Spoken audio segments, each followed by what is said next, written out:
Когда Илон Маск говорит о будущем, его голос звучит будто из двух миров сразу. Из стерильной лаборатории и из древнего пророческого храма. Кто-то видит в нем провидца высоких технологий, кто-то ловкого продавца надежд. Его слова то напоминают фрагменты научной фантастики, то звучат как выдержка из делового отчета. Но равнодушных не остается. Одни видят в этих прогнозах путь к спасению цивилизации, другие — предвестие ее гибели. При этом все сопровождается конкретными сроками, планами и почти религиозной уверенностью. Так чего же ждать от человека, которого называют Вангой 21 века? Почему его заявления все чаще напоминают не просто отчет инженера, а фрагменты киберпанковского сценария? Проект колонизации Марса — центральная глава в масковской Библии будущего. Уже в 2017-м он утверждал, что через 4 года SpaceX приступит к строительству кораблей для полетов на Марс. А с 2023-го начнутся регулярные рейсы. Маск рисовал почти идиллическую картину. Корабли Starship, каждый вмещающий около сотни пассажиров, курсируют между планетами, перевозя строительные материалы, пищу, технику и даже пиццерии. Дальнейшая цель — 1 миллион человек и настоящий город на Красной планете. Звучит как фантастика? Безусловно. Особенно если учесть, что в 2025-м на Марс так никто и не отправился. Корабли Starship все еще проходят испытания, а мечты о межпланетной эмиграции остаются делом отдаленного будущего. Следующий обозначенный рубеж — 2029. Даже если и эта дата окажется преждевременной, логика Маска понятна. Освоение Марса — это не просто амбиция, это вопрос выживания. Он называет эту идею страховочным ковчегом на случай глобальной катастрофы. Будь то падение астероида, ядерная война или необратимое потепление климата. Человечество уже не раз пыталось найти спасение среди звезд. Но удастся ли это в этот раз? Пока вместо марсианских колоний уверенные, но все еще локальные успехи SpaceX в пределах земной орбиты. Интересен еще один парадокс. Маск, критик бюрократических структур Земли, предлагает на Марсе вести прямую демократию. Никаких партий, никаких парламентов, только электронные референдумы. Он уверен, легче построить заново, чем латать старое. Так рождается идея планеты не как место, а как площадки для политических и социальных экспериментов. Возможно, первая настоящая демократия появится не в Брюсселе и не в Женеве, а в марсианских долинах. Свобода — это благо, говорит Илон Маск. Но она теряет смысл, если ее сковывают административные узлы. И здесь Маск переходит от философии к прямой критике. По его мнению, бюрократия стала главным тормозом прогресса. Он приводит пример, который звучит почти как сцена из абсурдистской пьесы. Компания SpaceX получила штраф от экологической службы Соединенных Штатов на сумму в $140. Причина — разбрызгивание чистой воды при охлаждении стартовой площадки. Маск поясняет, речь шла о дождливом регионе на побережье океана, где вода буквально все время падает с неба, но формальные правила требуют разрешения, и без бумажного согласия нельзя. SpaceX не единственная компания, мечтающая о межпланетных перелетах. На стартовой полосе корпорации Blue Origin, ULA, китайские и индийские аэрокосмические организации. Все они стремятся построить ракеты, способные доставлять грузы и людей на Луну, Марс и дальше. Но пока только у Маска есть летательный аппарат, который уже проходит реальные испытания. Впереди борьба, в которой поставлены миллиарды долларов, глобальный престиж и право быть первым, кто поставит ногу за пределами земной орбиты. Эту гонку уже сравнивают с соперничеством между СССР и Соединенными Штатами в 20 веке. Но теперь на арене не государство, а частные корпорации. И Маск — уверенный фаворит. Однако за пределами Марса он строит еще более дерзкие сценарии. Маск всерьез говорит о возможном контакте с инопланетными цивилизациями. Здесь звучат отголоски мыслей Карла Сагана, но с одной важной оговоркой. Маск не философ, а инженер, поэтому его размышления всегда сопровождаются четкими сроками. Он утверждает, что через 5-10 лет человечество сможет летать со скоростями в 20 раз превышающими скорость звука. Сегодня все это остается на уровне заявлений. Ни одна из подобных идей пока не подтверждена ни технически, ни эмпирически. Но структура мышления Маска неизменна. Выход за пределы Земли не право, а обязанность. Он повторяет, если человечество не станет межпланетным видом, его ждет вымирание. Еще одна идея Маска, менее известная широкой публике, но не менее радикальная. Он говорит о будущем электрической авиации. Самолетах вертикального взлета, так называемых eVTOL. Это не просто новый транспорт, а фундаментальное изменение городской среды. С исчезновением зависимости от дорог и пробок у города появится новая вертикаль. Трехмерная, многоуровневая. Главная проблема — энергоемкость. Современные аккумуляторы пока не позволяют создать достаточно легкий и мощный источник питания для такого летательного аппарата. Но Маск считает, что это вопрос не нескольких лет. Он уверен, с развитием аккумуляторов нового поколения этот рубеж будет пройден. Если его прогнозы сбудутся, небо превратится в транспортную артерию. Люди будут передвигаться не по улицам, а по воздуху. Это изменит логику архитектуры и городского планирования. Электрический транспорт будущего не просто инженерия, это урбанизм завтрашнего дня. Вы попали в ДТП в Америке и не знаете, что делать дальше. Куда обращаться за помощью? Где найти грамотного юриста? Как получить компенсацию, если у вас нет страховки? Компания ДТП Америка помогла получить компенсации на 21 миллион для своих клиентов. Здесь вам точно ответят на все интересующие вас вопросы. Ссылка в описании.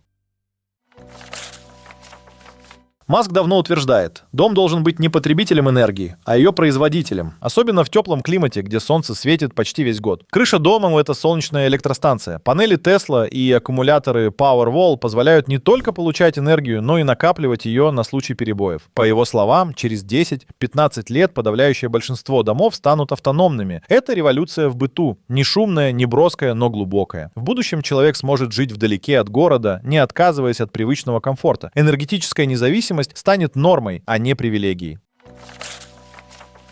На фоне громких технических проектов Маска часто остаются незамеченными его идеи, которые в других обстоятельствах могли бы стать социальным манифестом. Один из таких пунктов — безусловный базовый доход. Маск говорит об этом спокойно, но настойчиво. Автоматизация идет быстрее, чем общество успевает к ней адаптироваться. Миллионам людей просто нечем будет заниматься, и, следовательно, не на что будет жить. Он считает, что нужен новый общественный договор. Его суть — государство или крупные компании обеспечивают минимальный доход, который позволит человеку выживать в условиях новой экономики. Это не гуманизм, а прагматизм. Маск не предлагает раздать всем все. Он говорит, что технологическая революция требует социальных решений, иначе прогресс превратится в угрозу для общества. Здесь у Маска особая позиция. Он один из самых жестких критиков искусственного интеллекта. Его предсказания звучат почти как пророчество. Созданный нами сверхразум может обернуться против своего создателя. Опасность, по его словам, кроется не в злобных хакерах, а в логике самой конкуренции. Каждое государство захочет первым получить превосходство в области ИИ, а это значит гонка, которая может закончиться катастрофой. Возможно, даже новой мировой войной. Маск говорит об этом с мрачной серьезностью. Он сравнивает разработку ИИ с вызовом демона. Фраза, которую охотно цитируют журналисты. В 2023 он подписал открытое письмо с требованием приостановить опасные эксперименты в этой области. Но тут же возникает другая сторона его мышления. Если ИИ невозможно остановить, его надо приручить. А если и приручить не получится, слиться с ним.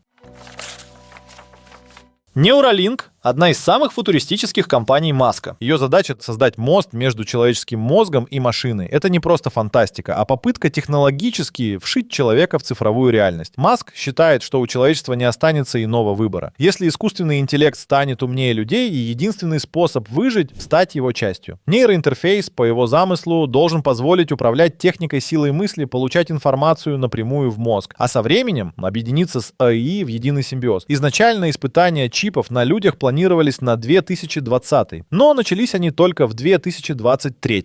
Пока о результатах говорить рано, но сама логика проекта остается неизменной. Если мозг не справляется с темпами развития, его нужно усилить. Не за счет эволюции, за счет технологий. Пока одни боятся, что роботы отнимут у людей работу, Маск говорит о другой проблеме. Людей становится меньше. Он называет снижение рождаемости в развитых странах одной из главных угроз будущего. И здесь на сцену выходят роботы. Прототип Tesla Optimus уже существует. Он выглядит как человек и предназначен для выполнения бытовых и производственных задач. Маск утверждает, в будущем роботов будет в 10 раз больше, чем людей. Они будут ухаживать за пожилыми, работать на заводах, убирать дома. Звучит как спасение, но вызывает и тревогу. Если роботы заменят труд, исчезнет ли смысл труда? Маск отвечает, нет. Освобождение от рутины даст людям возможность заняться чем-то большим. Но история знает, освобождение без цели часто ведет к кризису.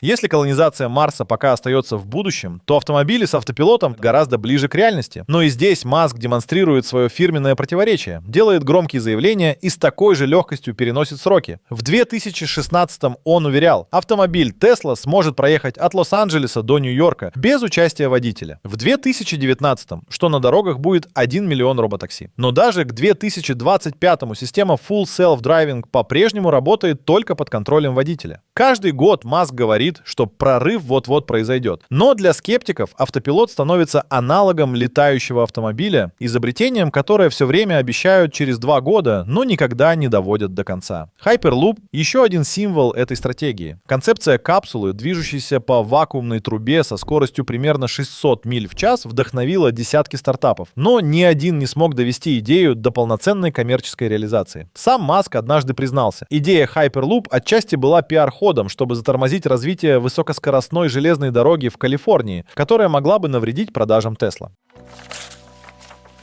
Когда в 2017-м Маск представил идею Earth to Earth, это звучало почти как насмешка над авиакомпаниями. Он предлагал отказаться от привычных многочасовых рейсов. Вместо 13 часов в воздухе между Нью-Йорком и Шанхаем всего 39 минут. По плану, модифицированная версия корабля Starship должна была выходить на суборбитальную траекторию, пересекать планету и приземляться на другой ее стороне. Скорость 20 махов. А это примерно 15 тысяч миль в час. Маск уверял, такие перелеты будут возможны с любой точки Земли. Займут от 30 до 60 минут и начнутся уже в течение 5-10 лет. Сегодня, в 2025-м, проект остается в теоретической стадии. Компания SpaceX сосредоточена на выведении полезной нагрузки на орбиту и разработке версии Starship для дальних космических миссий. О пассажирских перелетах между континентами напоминают только красивые презентации. Но даже если технология окажется слишком сложной, дорогой или опасной для повседневного использования, ее сам замысел говорит о главном. Маск мыслит не в категориях улучшения. Он не предлагает сделать самолет побыстрее, он предлагает изменить физику перемещения. Прогнозы Маска похожи на новостную ленту из параллельной реальности. Многоразовые ракеты уже в действии. Компания SpaceX изменила облик космонавтики. Электромобили. Tesla вывела автоиндустрию в 21 век. Прототипы роботов-гуманоидов уже ходят по лабораториям, складывают белье и наливают кофе. Но есть и другая сторона. Сроки. Маск постоянно ставит дедлайны и с той же уверенностью переносит их. Миллион роботакси к 2020-му не появилось. Люди на Марсе к 2024-му не вылетели, Hyperloop не построен. Искусственный интеллект не захватил мир. Его прогнозы всегда двусмысленны. С одной стороны, яркие ориентиры, с другой — несбывшиеся обещания. И все же Маск продолжает опережать других. Он не просто рисует мечты, он под них строит инфраструктуру. Именно это и создает тот эффект, за который его либо боготворят, либо ненавидят. Ощущение, что мечты не только возможны, но уже в процессе воплощения. Любопытный поворот в этой истории — перекличка прогнозов Илона Маска с откровениями мистиков прошлого. Ванга, Нострадамус — фигуры, казалось бы, далекие от технократического мышления. Но, как ни странно, их имена регулярно всплывают в контексте футуристических тем. И дело тут не только в стремлении к сенсационности. Иногда создается ощущение, будто они предвосхитили сами сюжеты, в которых теперь действует Маск. Колонизация Марса — главная цель Маска. А Ванга, если верить народным трактовкам ее пророчеств, говорила, что к 2183-му на Марсе появится государство, способное к ядерному сопротивлению и стремлению к независимости от Земли. Это удивительно перекликается с масковской мечтой, только разнесенной во времени на несколько веков. Еще интереснее. Согласно тем же преданиям, в 3005-м на Марсе произойдет война, настолько разрушительная, что изменятся даже орбиты планет. Это звучит как эпизод из «Звездных войн», но если принять футуристическую перспективу, мотив конфликта между планетарными цивилизациями уже не кажется столь невероятным. Есть и загадочное совпадение. И Ванга, и Нострадамус называют одну и ту же дату — 3797, как предельный срок существования человечества в его привычном виде. Ванга говорила, что к этому моменту Земля опустеет, но люди выживут уже на других планетах. Нострадамус не пояснял деталей, но именно этой датой заканчиваются его пророчества. Почему именно 3797? Почему у двух столь разных провидцев одно и то же число? Маск, конечно, не называет столь далеких сроков, но интонация его заявлений созвучна этому настроению. Если мы не уходим в космос, нас не станет. Это не просто инженерное мышление. Это стратегическая метафизика. Будто бы Вселенная не только пространство для исследования, но и путь к сохранению человеческой сущности. Среди пророчеств Ванги есть и те, что удивительно технологичны. К 2100 она предсказывала создание искусственного Солнца, способного освещать темную сторону Земли. Это можно трактовать по-разному, от зеркальных спутников до управляемого термоядерного синтеза. Но сама идея уже совпадает с духом эпохи. Человек начинает управлять силами, ранее считавшимися божественными. Маск тоже двигается в этом направлении. Солнечные панели, аккумуляторы, энергетическая автономия — все это часть его архитектуры будущего. А Ванга говорила, к 2028-му появится новый мощный источник энергии, который избавит человечество от голода. Более того, она упоминала и пилотируемый полет на Венеру, тоже к 2028-му. Смело даже для НАСА. Маск пока не планирует миссии на Венеру, но его стремление искать альтернативы Земле в том же русле. К слову, НАСА уже работает над проектами термоядерного разгона, и это может приблизить реализацию межпланетных путешествий. В предсказаниях Ванги появляются и образы разумных машин. По ее словам, в будущем роботы начнут действовать против людей. В одном из самых тревожных фрагментов она говорит о времени, когда люди начнут сливаться с техникой и станут киборгами. Знакомо? Это уже не миф, а реальность. Проект Neuralink создает интерфейсы, вживляемые в мозг. Ванга утверждала, что в 21-22 веках человечество откроет новые источники энергии, создаст искусственное солнце, встретит инопланетный разум. Эти образы не только предостережения, это маяки, поворотные моменты, после которых начинается движение к гармонии. Нострадамус обещал тысячелетний золотой век, наступающий после Великой Тьмы. Маск говорит о многопланетной цивилизации, устойчивой к бедствиям, об утопии, где разумные машины служат человеку, а энергия не проблема, а неисчерпаемый ресурс. И если учесть, что Tesla производит солнечные панели, SpaceX проектирует межпланетные корабли, а Neuralink строит мост между мозгом и машиной, становится ясно, Маск не просто мечтает, он строит пророчество. Когда инженерный футуризм и мистические пророчества совпадают по смыслу, это заставляет задуматься. Возможно, дело вовсе не в сверхъестественном. Возможно, образы вроде Марса, искусственного Солнца, космических станций и разумных машин — это универсальные архетипы. Коды коллективной мечты, которые возникают в сознании поэтов, философов, ученых и так называемых пророков, независимо друг от друга, но с пугающей точностью. Сбудутся ли самые дерзкие прогнозы Илона Маска? Этого не знает никто, но уже сейчас очевидно. Он строит не просто технологии. Он выстраивает себя в линию тех, кто осмыслял пределы возможного. От античных оракулов до инженеров 20 века, мечтавших о звездах.